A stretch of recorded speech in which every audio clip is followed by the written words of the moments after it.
এই মহিলাগৰাকীয়ে আজানক লৈ বা ইছলাম ধৰ্মক লৈ ইমান বেয়াকে মন্তব্য কৰিছিল। এই মহিলাগৰাকীয়ে কৈছেও যে মোক কোনে কি কৰিব পাৰিব, ইমানখিনিলৈকেও তেখেতে কৈছিলে। কিন্তু এই মহিলাগৰাকী ক'ত কৰ্ম কৰি আছে বা ক'ত কৰ্মসূত্ৰে চেন্নাই আছে নে কেৰেলা আছে বিশেষকৈ মই ইমান নাজানো, কিন্তু তেখেতে বহুত বেয়াকে মন্তব্য কৰিছিল ইছলাম ধৰ্মৰ ওপৰত। অৱশেষত আজানক লৈও তেখেতে বহুত বেয়া মন্তব্য কৰিছিল, কিন্তু অৱশেষত সেই বাহিৰৰ আৰক্ষীয়ে তেখেতক আটক কৰিলে আৰু ক্ষমা খুজিবলৈ বাধ্য কৰালে। চাওকচোন এই ভিডিঅ'টোত চাওক।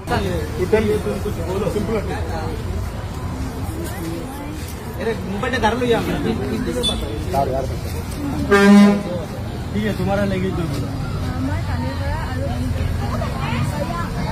जो अजान के बारे में बोला था इसके लिए क्या community? I'm not targeting that. Tell him. Not only Assam Muslims, see, আপনি এটা entire Muslim community ডেভেলপ কৰিছে। গোটেই ইণ্ডিয়াৰ ভিতৰত বা পুৰা entire worldৰ ভিতৰত এফেক্ট কৰিছে। ঠিক আছে, আপোনালোকে দেখিলে নহয়, আচলতে ক'তো লিখা নাই আপুনি যে এজন ধৰ্মক টাৰ্গেট কৰি বেয়া মন্তব্য কৰিব, এজনে আনজনৰ লগত বেয়া ব্যৱহাৰ কৰিব বা জাতিৰ ওপৰত আপুনি বেয়া কথা ক'ব, সেইটো কোনো ধৰ্মতে লিখা নাই। সেইটো মানুহৰ এটা মানসিকতা, মানে মানুহৰ মানসিকতাটো কিমানখিনিলৈকে ঢুকি পায় সেইটো নিজৰ চৰিত্ৰটো তাতে গম পোৱা যায়। ঠিক আছে, তো কোনোবাই নহয় নিজৰ জাতিটোকে উচ্চ জাতি বুলি ভাবে, সেইটো ভুল।